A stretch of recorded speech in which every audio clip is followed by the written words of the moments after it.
3, Committee of the Whole meeting.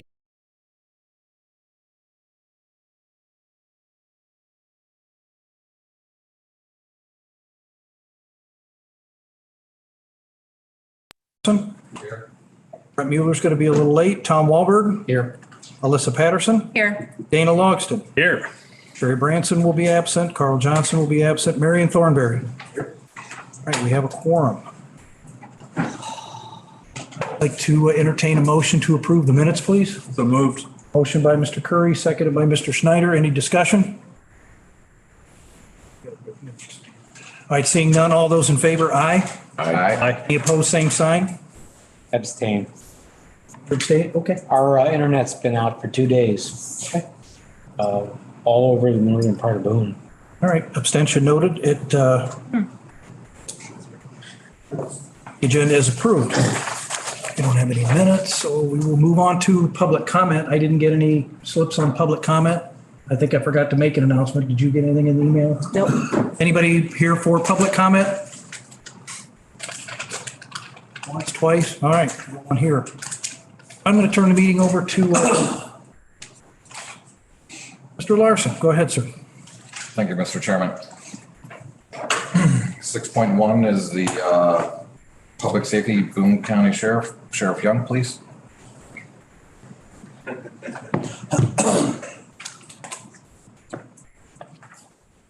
Good evening. I like this, moving quick. So I'll keep mine short also tonight. I got some numbers for you. With our patrol, with our overtime, which I go over each month, and now we're at the halfway point. So our fiscal year, we're at 6 months, so it's kind of easy to put the numbers together. So in patrol, we've spent 141,000. So that'll be 61% of our budget that we budget. For staffing, I'll go over patrol first. We're currently still 2 short. We have 2 that are currently in the FTO field training program and 2 that are, 3 or 4 weeks into the academy at this point. We have 1 individual that will start solo patrol. That'll be tomorrow night. So he is not included in the FTO. So we do have 2 in the FTO, he starts solo patrol tomorrow night. We have 3 that are still on medical. We are getting good word that 1 should return early next week. Another 1 possibly by the end of June. So that will also help, obviously, with our overtime staffing and budgeting. So those are good numbers there for us. Corrections, we're still currently 7 unfilled positions, and we've spent 125,000. So that's 69% of what we have budgeted. Obviously, as we go further into the year, we'll discuss a lot of our corrections. Dispatch, we have spent 77,000 of our 96,000 that we budget. So we're already at 80% of what we budget for dispatch. We still have 1 unfilled position in dispatch, and we have 2 that are currently in the FTO program. Both are doing very well. Hopefully soon 1 will be released, and that'll give us the opportunity to fill that other spot. We can't put 3 individuals in the FTO program and dispatch at the same time. So that's why we've been waiting to fill that position, and hopefully maybe next month I'll have information that we have filled that position. Speaking of staffing, we were able to fill our maintenance position. This position was filled by Gary Brockman. He was a victim of the Chrysler shutdown, so he has come on board with us to fill the maintenance position. He's going to take over the PSB. The individual that was in the PSB went into corrections. So Mike's going over to corrections to fill the spot that Ted voided. And so Gary, like I said, he just started Tuesday. So he has a lot to learn, and we'll get him up to speed here hopefully in a couple months. But I think he'll be a good addition for us. I know some of you on this board know him. So Tommy's like, whoa, didn't know that one was coming. So there you go. there's your Boone County gossip for the night there, Tom. So, calls for service, we had 2,312 calls in the month of May. That puts us up 191 calls compared to last year at this time. And for the year, so that's 6 months, we're up over 2,000 calls for service, up on calls for service for the year halfway through. So you can tell us, even though we're working a lot on the patrol side with minimum staffing, almost probably 80%, if not more, of our shifts, we're just working with minimum staff. And obviously now with the summertime, with vacations and holidays and stuff that goes on, we'll continue that, even though we're starting to fill some positions. Our calls for services are way up, so our patrol's been very busy. A couple good things are our 4 patrol cars that we ordered back in early November finally arrived late last week. That's good news. Unfortunately, a lot of municipalities and sheriff's departments are receiving their cars at the same time. So the individual that we use to put these cars together is going to be very, very busy. He's going to try to do his best for all the local police departments and sheriff's departments and do one at a time. So to get these 4 up and going, it's just going to take a while. So, and we understand that. So that's going to happen. So last but not least, I know I thought Pam was going to be here tonight, but we have some air conditioner situations going on up at the courthouse and the jail. I'll start with the jail. The old jail section, we have one of our air conditioner units that's working at 25%. Jason, who's our main contact with Cerrone, he thinks he finally has, they've been working on this for 2 weeks now. So they think they finally, and this unit's only 3 years old. So they think they finally have an answer to that with the assistant. We brought in Train also. So it's Cerrone and Train working on one air conditioner unit. You know how we want to definitely keep our inmates comfortable. So we have a couple portables in there with fans in the old jail section that we're using to keep obviously our correctional staff and the inmates comfortable. So hopefully I get a good answer to that next week. Also, we have a situation with our 2 units in the courthouse, and this is Pam and Trish's offices. Both units right now are working at 50%. These units, which I just found this out yesterday, both these units are 37 years old. So when this addition was made in 86, 87, these units were put in. We do have that in our capital expenses. We do have that included. So put that on me or put that on somebody. I didn't see that. And obviously nowadays going to get a bid for an air conditioner, it's not like they're going to be able to come in next week and install these air conditioners. So there's some repairs that we're going to have to do with these units. But we are in the process with Cerrone's right now to try to, get the situation taken care of for the future. So hopefully Trish's office and Pam's office and Amy's office and everybody that's up there, hopefully we should get one unit at 100%. He thinks by Tuesday. The other one, it could be 3 to 4 weeks out till we get that running up to 100%. So we've got some situations with air conditioning, but who needs air conditioning, right? Just smiled at least, so. Any questions? Yep, sorry, Ray. Is the 3-year-old air conditioner under warranty? Nope, I knew that was coming. For that Yep. question. I did check on that and it's like a 1-year warranty. Okay. And I think we've already been sued by an inmate because of heat or inadequate Sure, yeah. coolness. Sure. We're doing it, like I said, it's not unbearable in there. I've been in there, not every day, but pretty close. And like I said, they're trying their best with fans and portable air conditioners and, with this heat that we've had here lately and that we got up and coming. So hopefully next week we get a good answer on that one. So 25%, it's working at 25%. And can I follow up, Ray? Yeah, go ahead. And in that capital improvements budget for the 2 or all 3? Nope, that's for the 2 for the courthouse. I think it's 83,500 we have in that for those 2 units. Okay. Yeah, well, you need to, for myself, totally, 3-year-old air conditioner. So now you got to remember that this is part of where last December, remember we took all these off with a crane, stored them, put that new roof on, put them back. So That's, we'll see. Yeah.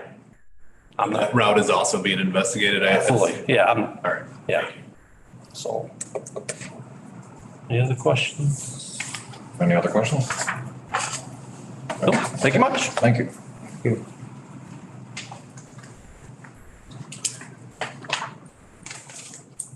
On to 6.2, Mr. Crone, please.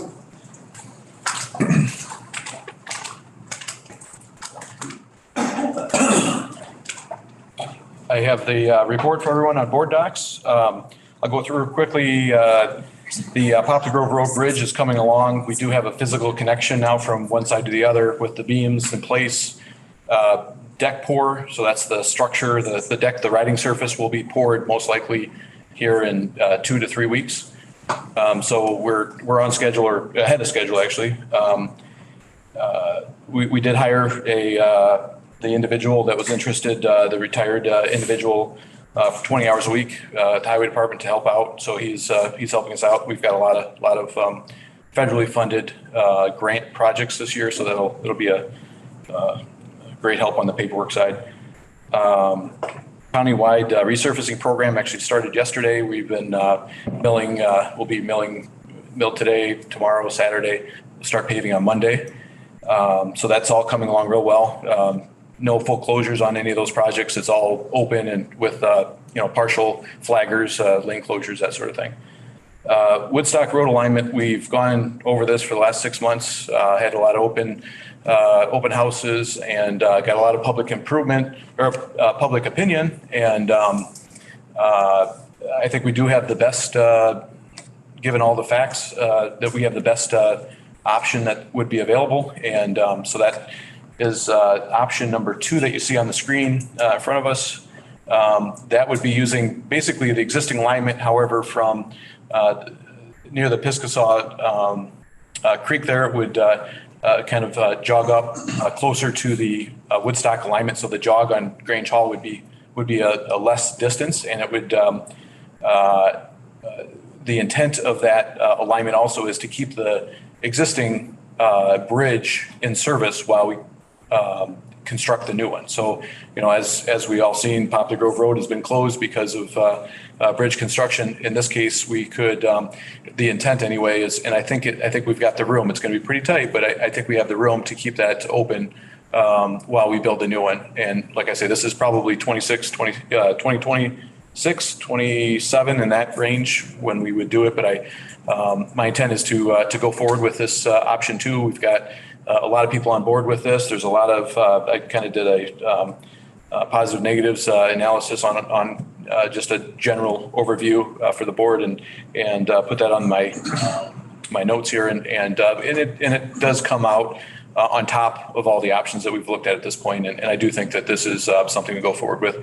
I don't believe we need a formal decision, but I'm certainly open to that if we want to put this on a future agenda for a formal decision. Otherwise, I am going to go forward with option 2 and start working on, because I do have federal money in this, the land acquisition and the right-of-way acquisition is very detailed and a lengthy process. So, we can certainly discuss that further. I'll keep going through these or okay. If we, Sure. if you want to just talk about this? Sure. Yeah. Okay. Mr. Riley? Yeah, thank you, sir. I know in option 2 where it's jogging, is it just going to turn on Grange Hall then and go up to Woodstock? Because I thought at one time we were looking at extensions and. We were, we were at that point. We had a lot of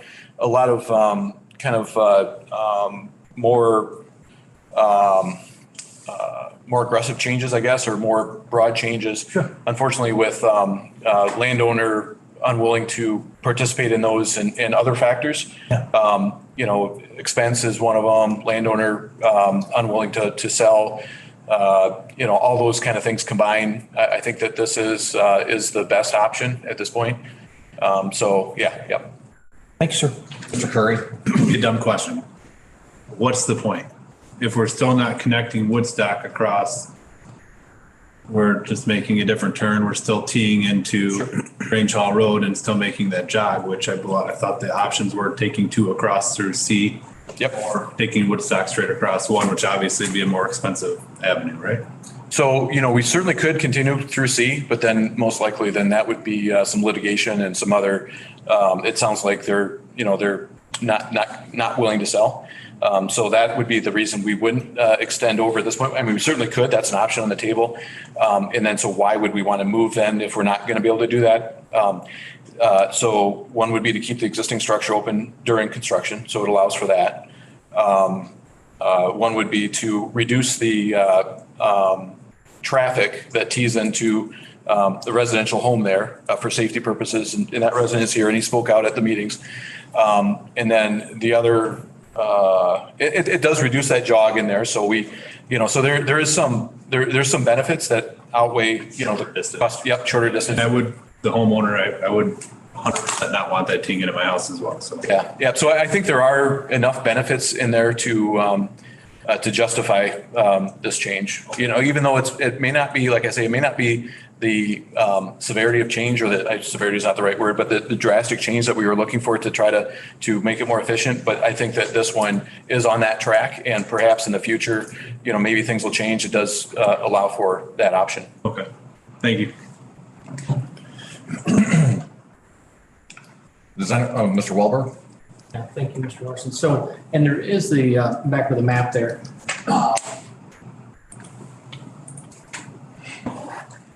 There is that option of curving that road such that you could possibly eliminate one stop sign. I know. Brought that around, then you would tee the other road into the, your partial roads or your, could, as an option maybe to eliminate.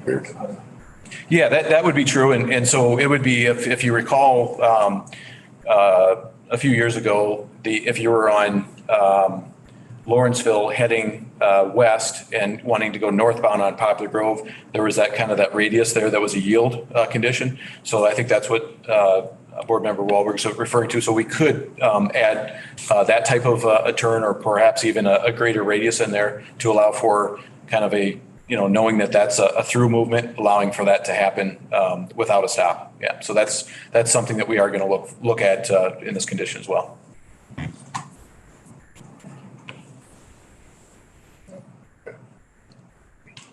Yep.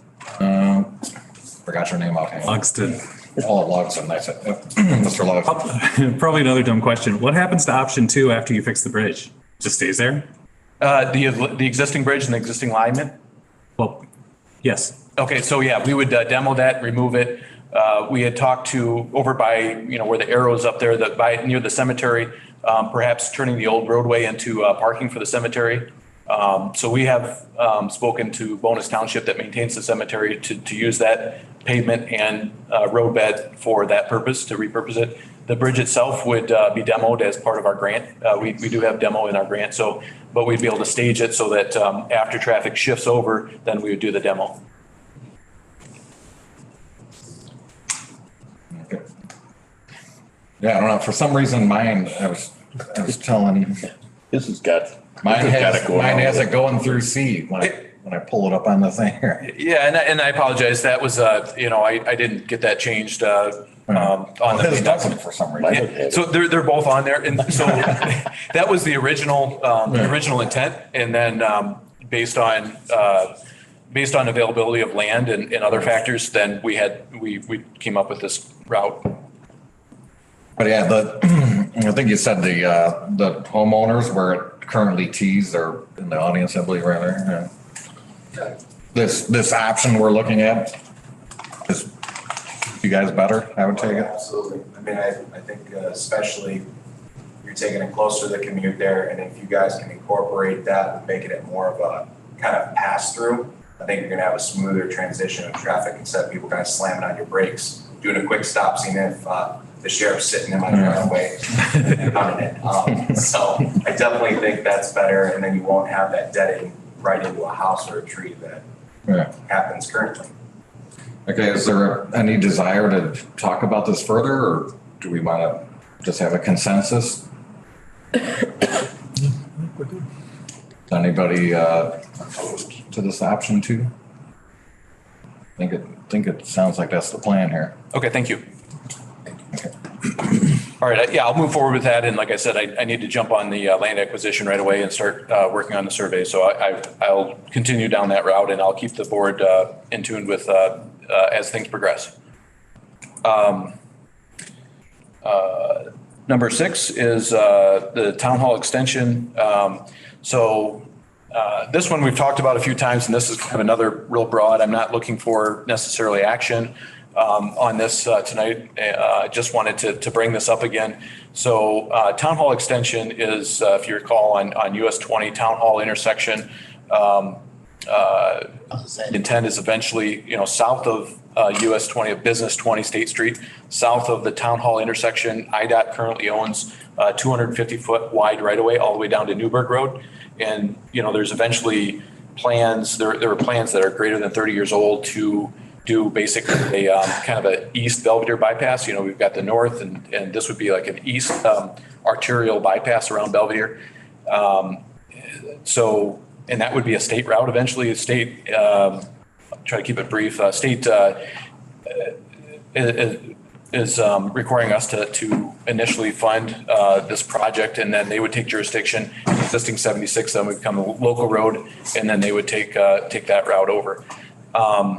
So there's a few things that I believe would, cause us to potentially want to do a phase one, to do a phase one with potential land acquisition. One is so IDOT currently is at our request, at the county's request, is moving the alignment of the existing town hall to the west to line up with the 250-foot right of way on the south side of State Street, which is great. So that kind of lines up with our long-term plan. On the north end, if you recall, IDOT is planning to do 3 roundabouts, one at Woodstock Road, one at Caledonia Road, and one at Spring Creek.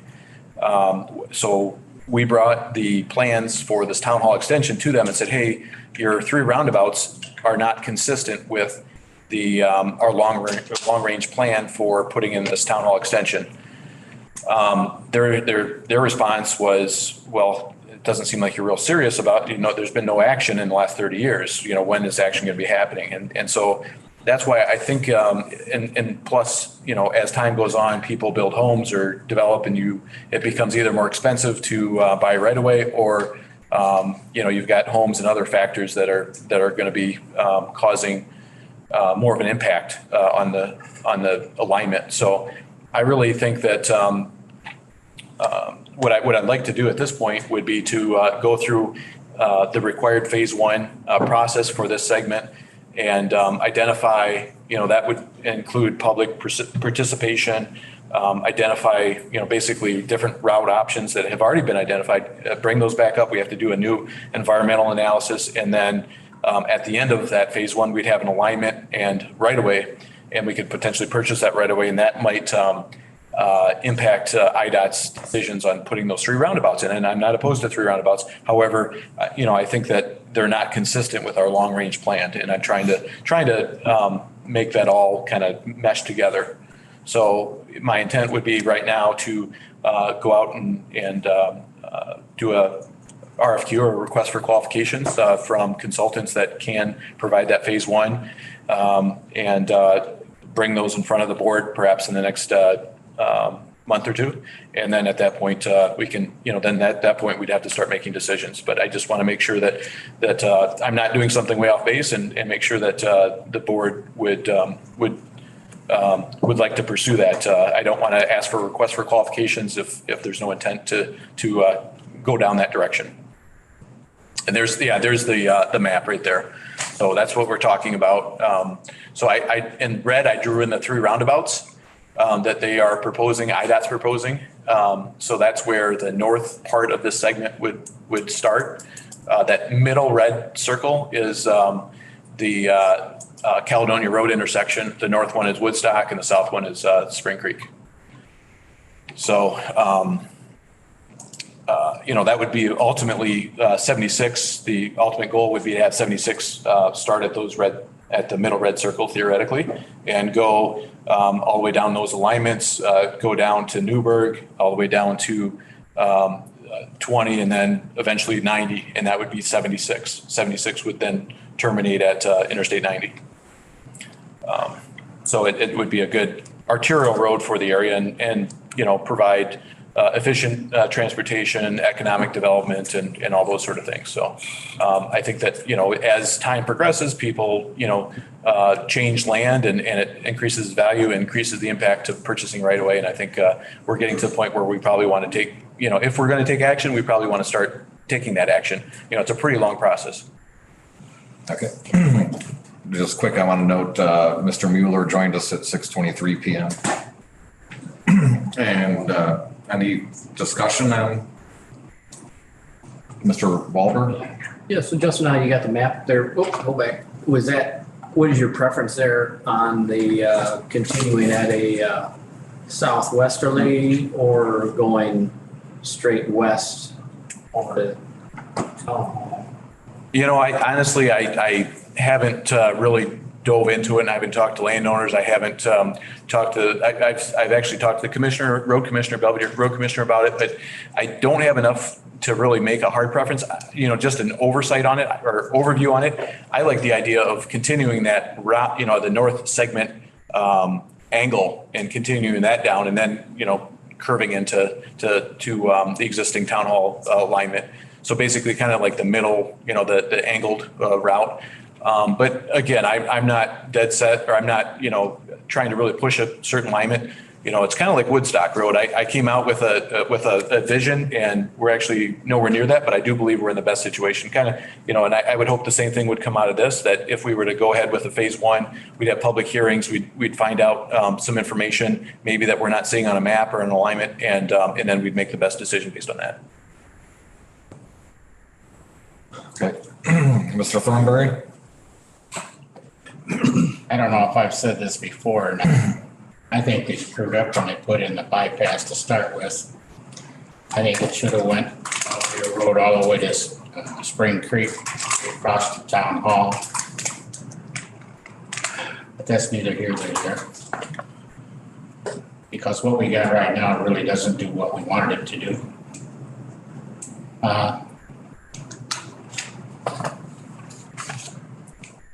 These roundabouts you're talking about, are you keeping in mind that Route 76 is an Illinois oversized load route?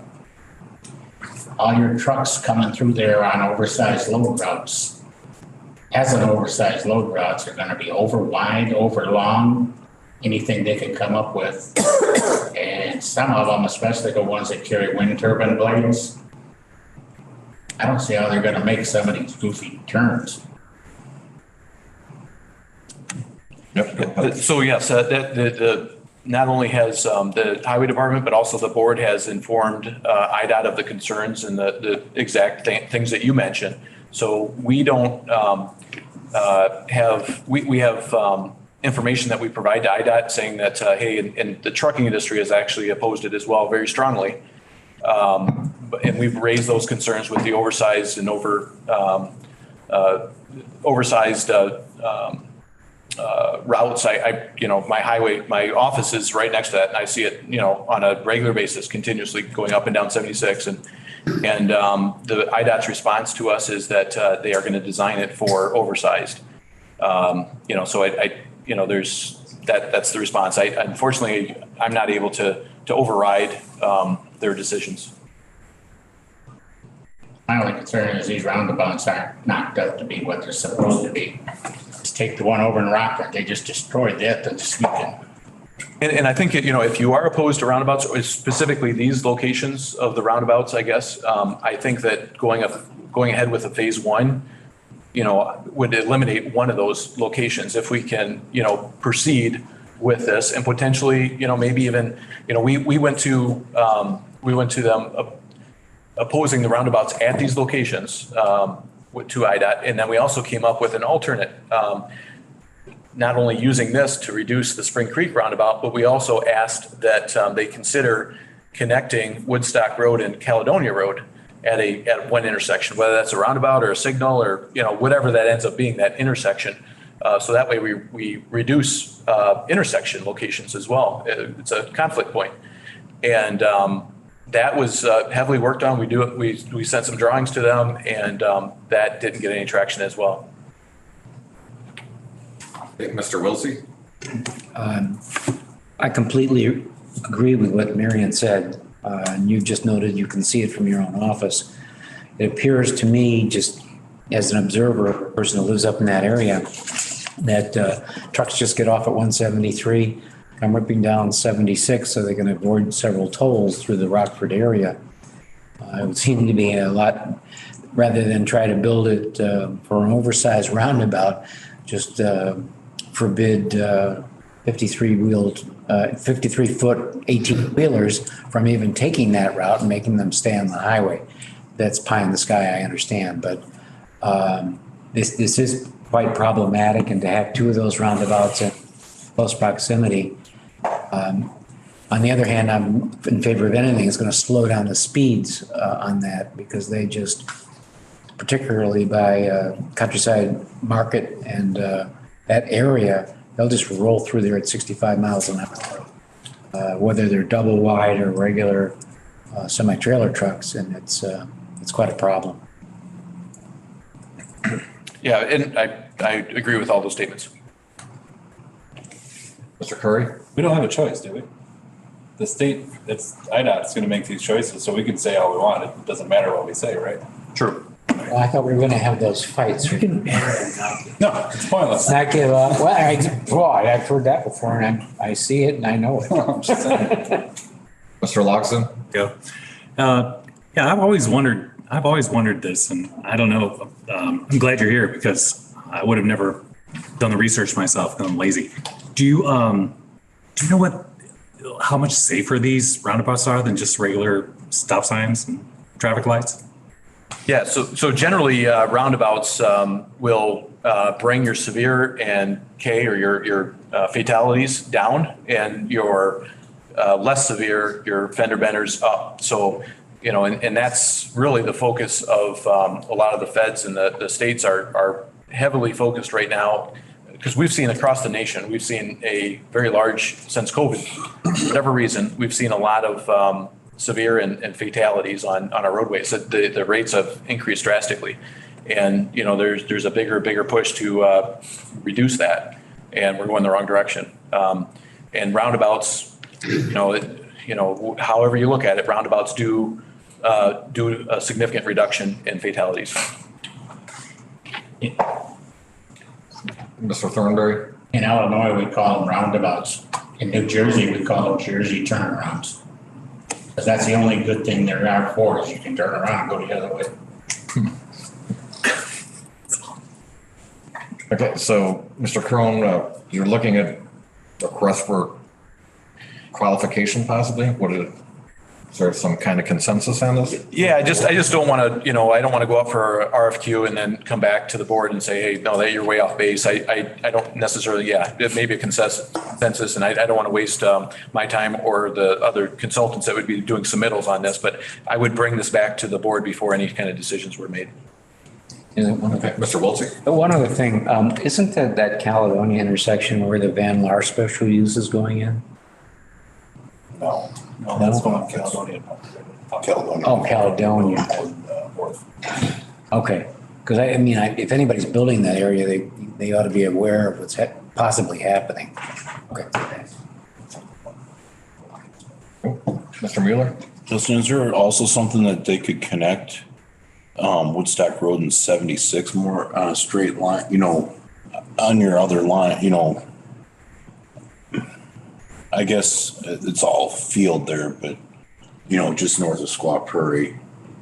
So never mind. I'm thinking outside the box, because I'm like, well, if they're going to do all this, might as well just throw Woodstock Road conjecturated with straight across with 76 instead of making that jog down and up. And Sure. Yep. No, and we did go to IDOT with those suggestions on altering Woodstock Road and Caledonia Road for that matter. And so one of the driving factors behind this too is that They have a HSIP, Highway Safety Improvement Program grant, federal grant for 90% funding on 3 roundabouts. So, they do have 90% funded for this construction of these 3 roundabouts.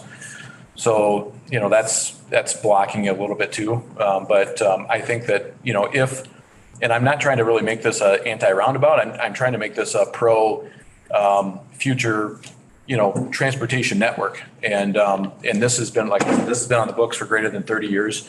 And I do think that not only for the roundabouts, but also just for residential, commercial, just growth in general and additional cost to acquire that right away. So if we were serious about doing this, then I think now's the time to proceed.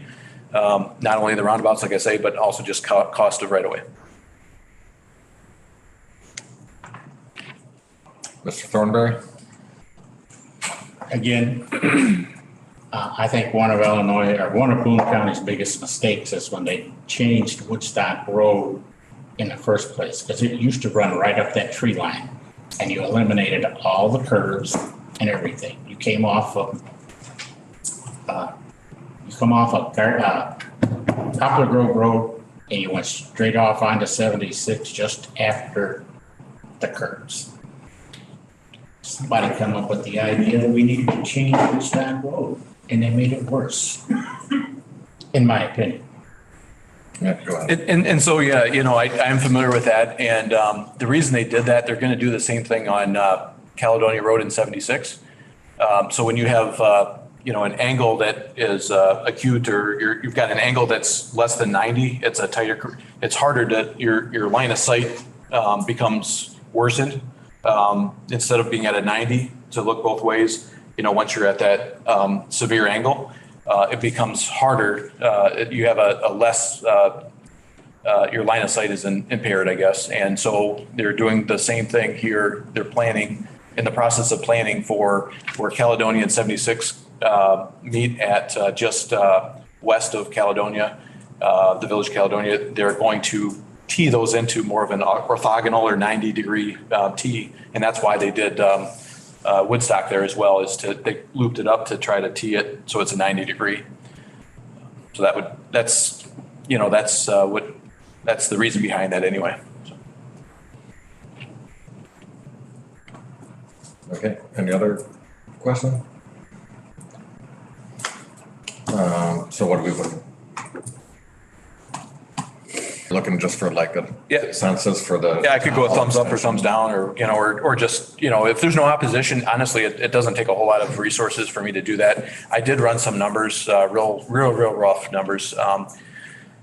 I'm guessing that phase 1 is probably going to be in the, to do the survey and analysis, public meetings, all that process. It's probably about a year, maybe a little bit longer, environmental permits and all that kind of stuff. I'm guessing it's probably going to be about $200,000 in that range.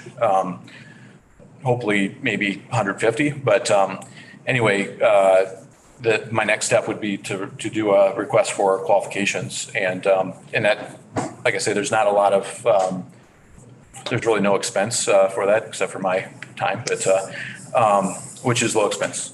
So that would be my recommendation, is to go through and put together a RFQ. And if there's no opposition to that, I'll proceed with that. Okay.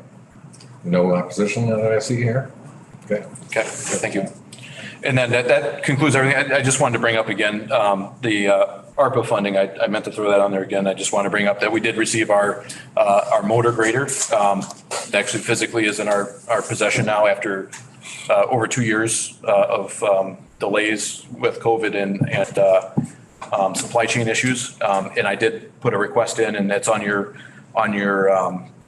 list of ARPA projects. And so that motor grader was $336,614. And so I just wanted to kind of just re-mention that, make sure it's on top of your mind for future consideration. Okay. Any other questions for Mr. Crowell? Yeah. On to the quarterly department presentations, assessments. Ms. Wellner, please.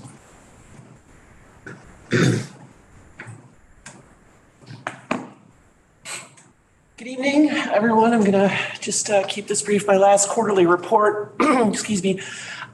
we brought up the like unprecedented number of bills related to property taxes that were sent in the spring session, spring legislative session. So that's over.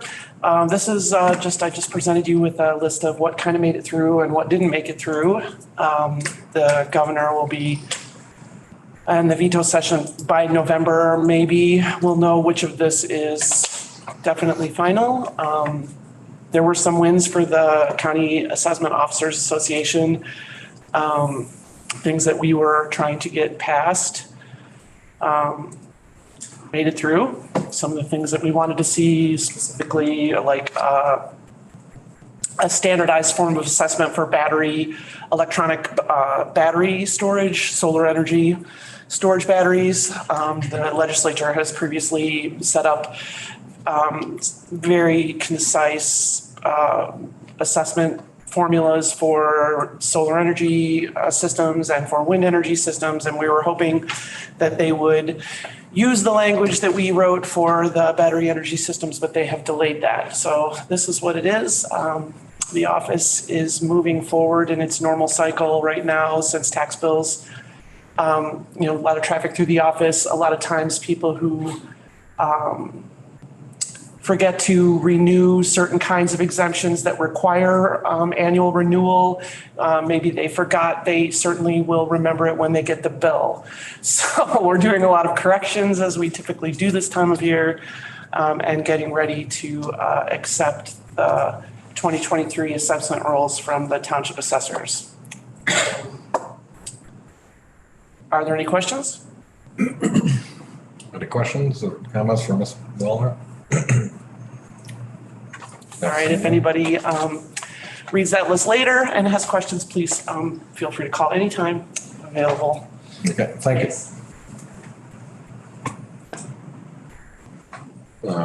County clerk and recorder. I don't know if Ms. Bliss isn't here. Somebody. None of the rest of them are here tonight, right? Okay. In the corner, we're not having that right now. Not the health department either. And no animal services. So we'll go on to the new business. 9.1, I need the motion to approve the claims with the understanding that Carl Johnson abstained from voting on all claims presented by William Charles, Northern Illinois Service Company, Corn, Maine. All claims submitted by the Boone County Highway Department and all claims submitted by any county department regarding sewage, stormwater, construction, and excavation.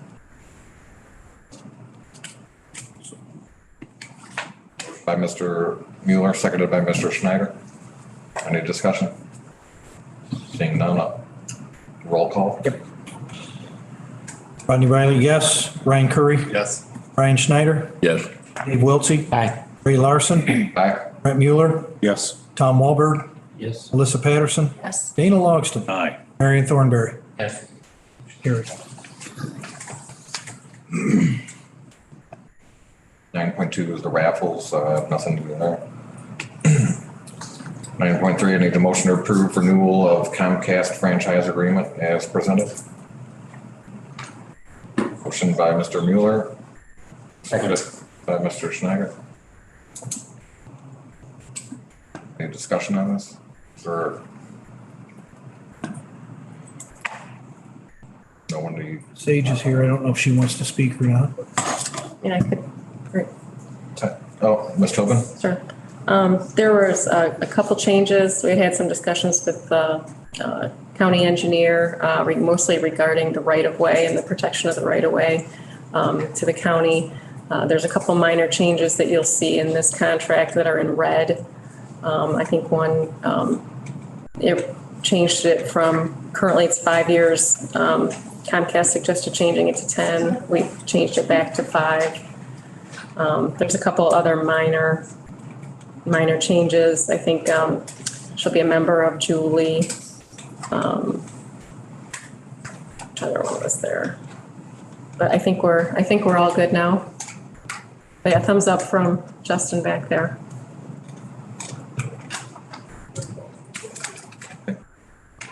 Any other discussion?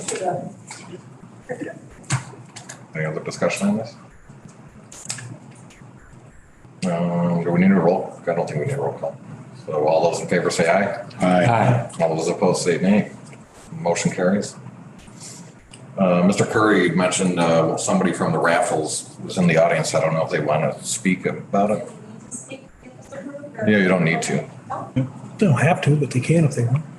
No, it's no problem. Thank you. Let's see what the amounts are.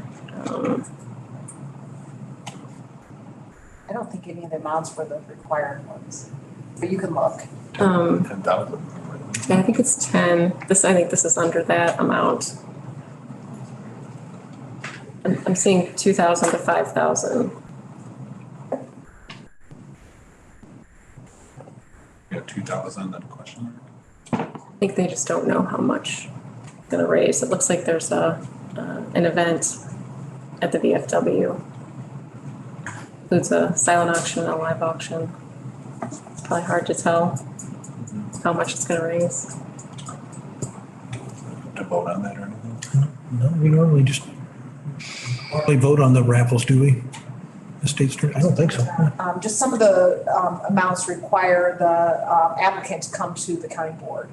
Okay. So when I looked at them, I didn't see that, but I didn't either. I'm not sure if you were informed otherwise, if you had to be here. They said that you're welcome to come. Okay. I just wanted to be here just in case if there was any questions. Wonderful. I don't think there's any from the board, so. All right, so we're available to proceed. You'll end up getting a raffle license from the clerk's office, the county clerk. Back tomorrow then? She'll, Right, the event is Saturday. Yeah, I think we should be able to do that tomorrow. You might want to call their office, call the county clerk's office before you come. I was on the county board before. All we had to do for the raffles was the chairman had to sign them, and that was it. Unless there was a question, then they would call and question them. But other than that, all he has to do is sign them. Good.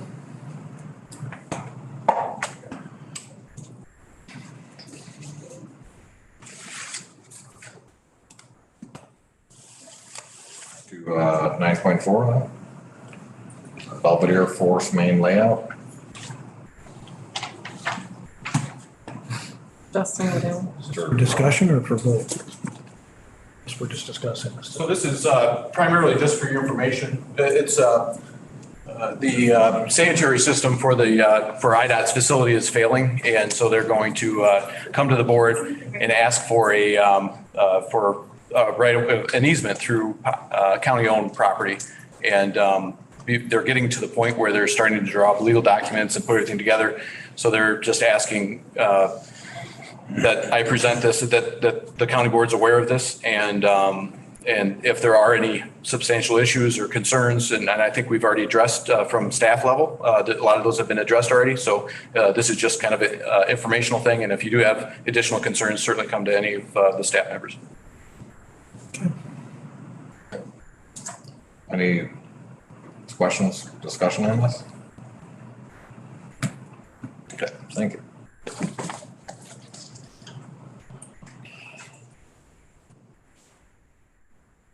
To 9.5, need a motion to move proposal Poplar Road 21-00114-00-FP forward to the county board for approval.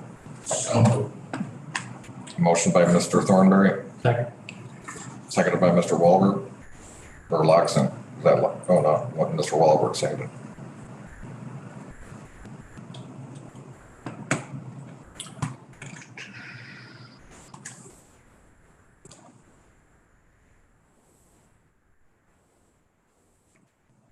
So, discussion on this, Crone? Just was going to mention that, so this is to resurface, this is in our budget. It's to resurface between Poplar Grove and city of Belvedere. Resurface that road, it's scheduled to be done, it's budgeted. We're going to grab the aggregate shoulders, bring those in, so the road's going to actually widen. Instead of 12-foot lanes, we're going to have 15-foot lanes. And again, budgeted, we're using Rebuild Illinois RBI funds for this. And so this is just a formal process to bring this to, IDOT requires us to pass a resolution for that process, our RBI funds. Okay. Any discussion from the board here? All those in favor say aye. Aye. Those opposed say nay. Motion carries. 9.6 is, I need a motion to move phase 1, which is planning, permitting, and phase 2, design bid of the Shattuck Road Bridge over Mosquito Creek in Spring Township at a cost not to exceed $64,233 to the county board for approval. Motion by Mr. Mueller. Seconded by Mr. Thornberry. Mr. Cron. So if you recall, we were pushing for TBP, Township Bridge Program funding to increase from 15 million to 60 million. That bill did not go anywhere in legislation. However, they do see a need for Township Bridge funding. They did in the budget, they increased, not legislatively, but in their budget, they did increase it from 15 to 60 million. So we are going to have a substantially more amount of money to do township bridges. So this is the next one on our list to bang out. This is down in Spring Township. We currently have timber substructure that's rotten in there that's actually being supported by steel members that are placed in there. So this is on Shattuck Road, north of 90, over the Mosquito Creek. The money as presented here, 80% of it comes from the TBP, Township Bridge Program, which is funded through motor fuel tax. 10% comes from county bridge, so $6,400 will be from township or from county bridge funds, which is by statute as well that we fund 50% of the match money. And so the other 10% would then come from township local funds. The $6,400 would be from township local funds. So, I do recommend that we proceed with this. This is to complete the phase 1 and phase 2 of that structure. It's a pretty basic project. Hopefully we can, move forward on this, and this will be one that we get constructed, assuming that the township bridge money continues to come in. Okay, any discussion on this? Seeing none, all those in favor say aye. Aye. All those opposed say nay. Motion carries. Thank you, Mr. Cron. 9.7, Ms. Smith. On this case, it's the solar.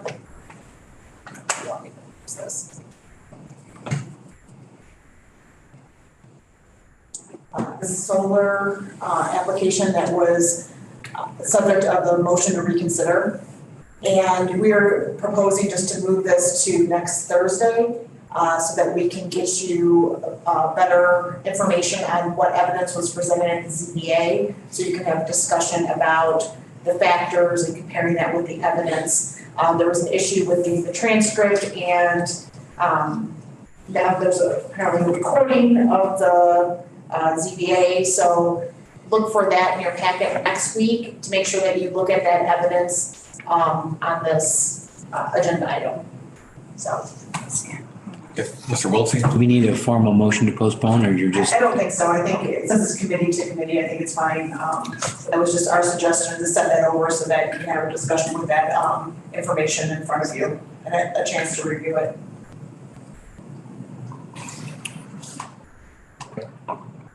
Thank you. 9.8, need a motion to move purchasing card approval, Jessica Roberts, land use planner, forward to the county board for approval. So moved. Motion by Mr. Wolf, seconded by Mr. Curry. Any discussion? Seeing none, all those in favor say aye. Aye. Aye. Those opposed say nay. Motion carries. And Okay, good. what's that? All good? Anything else? Yep. 10, I don't think we have anything on that. Correspondence? Number 11, no correspondence. Nothing on the UCCI. Just the invitation information went out. You want to brief that real quick? Yep, just a reminder, if you plan on going to the annual conference the end of July. Those rooms are going fast, so I know there's 3 or 4 of you. I'm attending as well. So let Michelle know so she can get hotel rooms booked. Okay, thank you. Is there any need for an executive session? Yes, we do need an executive session tonight for litigation and personnel. Yes, so I will entertain a motion to go into executive session for 12.1 litigation and 12.3 personnel. So move. Motion by Mr. Mueller, seconded by Mr. Snyder. All right. Rodney Riley, yes. Ryan Curry, Yes. Ryan Schneider, Dave Wiltie, Yes. Ray Larson, Aye. Brett Mueller, Yes. Tom Wahlberg, Yes. Alyssa Patterson, Yes. Dana Logston, Aye. and Marion Thornberg. Yes. Right, motion carries. We are in executive session at 6:57 PM.